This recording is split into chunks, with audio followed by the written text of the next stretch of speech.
Et on commence par tout ce qui est d'ordre national, Fatim. Tout à fait, Marcelin. On va commencer avec un article du journal L'Inter qui revient sur les chaudes négociations entre le ministre de la Défense et les mutins qui ont donc conclu à un accord qui porte sur le versement d'une prime de 12 millions de francs CFA pour chacun des mutins. Maintenant, l'article précise aussi que cette somme a été échelonnée avec une première tranche de 5 millions de francs CFA qui a été versée hier. C'est pour cela qu'aux alentours de 18h30, certains mutins ont pris d'assaut les guichets de banque au quartier commerce. On va passer à un autre article qui parle toujours de la même situation. C'est l'article dans Notre Voix d'Abdoulaye Sanogo qui est assez pessimiste, il faut le dire, quant à l'issue de cette crise que traverse l'armée, mais au-delà de ça, que connaît toute la Côte d'Ivoire. Pour le journaliste, le chef de l'État est face à une problématique insoluble. Car s'il accepte le paiement de ses versements, il va se mettre à dos tous les autres corps de la société qui vont devoir manifester pour voir aboutir leurs revendications. Mais il y a pire. Il y a les caisses de l'État qui, pour l'instant, se vident si on doit satisfaire chaque revendication. On va donc peut-être avoir une paralysie dans le pays et sans oublier les affrontements que cela comporte.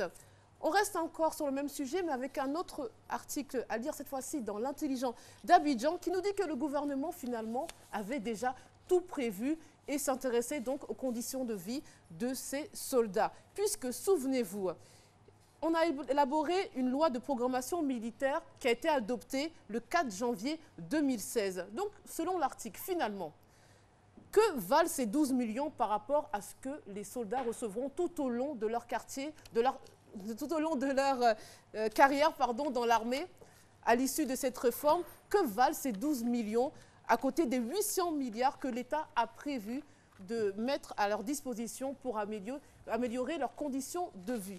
Voici donc des questions qui sont soulevées. Et la dernière, c'est est-ce que la Grande Muette n'a pas été informée de ces projets de loi et par conséquent, pourquoi n'a pas-t-elle averti ses soldats?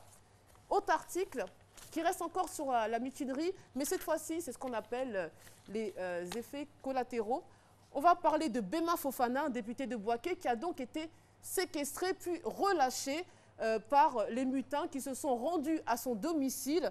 Il nous dit armé de Kalachnikov et de lance-roquettes.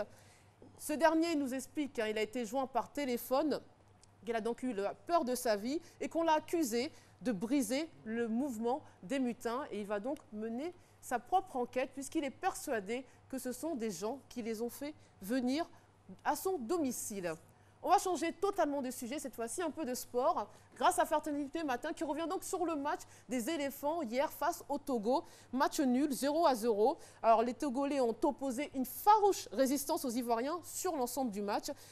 On sait que les Ivoiriens sont techniquement supérieurs sur le plan individuel, donc l'entraîneur togolais avait donné comme consigne de jouer en bloc et de placer des contres quand l'occasion se présente. C'est donc une tactique qui a payé, il faut croire.